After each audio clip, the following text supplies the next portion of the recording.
One unhappy side effect of the weakness in sterling is that it will provoke even more predatory raids on British companies. Sharp-elbowed overseas buyers are rampaging around the UK stock market like bargain hunters in the Isles of TK Maxx. A string of flagship tech firms has had a bullseye on their back over the summer, including cybersecurity operator Darktrace and app company Micro Focus. They won't be the last. Making sure Britain is not denuded of corporate jewels is the job of Jacob Rees-Mogg. The new business secretary can block damaging takeovers thanks to the National Security and Investment Act, which came into force this year. The question is, will he use them? His predecessor, Kwasi Kwarteng, took a dovish line. It is unfair to draw conclusions on Rees-Mogg, who has barely got his finely shod feet under the desk. One of his first acts, though, was to wave through a £5.6 billion takeover of Inmarsat by a US rival. Another satellite firm, OneWeb, which is part-owned by the government, is in line to be sold off to French state-backed operator Eutelsat. These deals are in motion, even though satellite technology is an important UK asset. In Inmarsat's case, Rees-Mogg insisted on remedies such as guarantees of more R&D spending and skilled jobs here.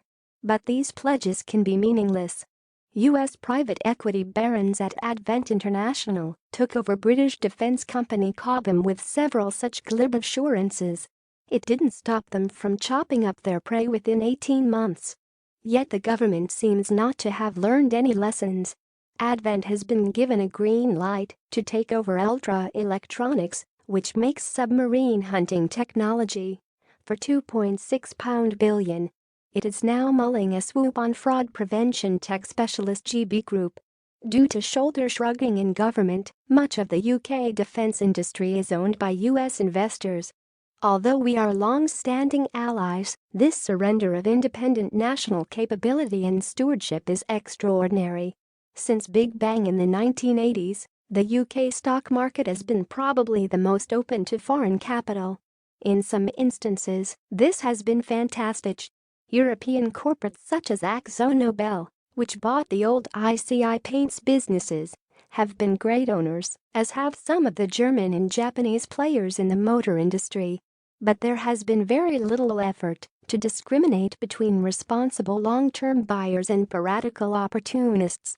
Shareholders in the city are often accused of failing to value or even understand engineering and technology. And ministers tend to see overseas takeovers through their own narrow lens. Remember British Steel? It was on the brink of ruin in 2019, threatening to collapse with the loss of thousands of jobs.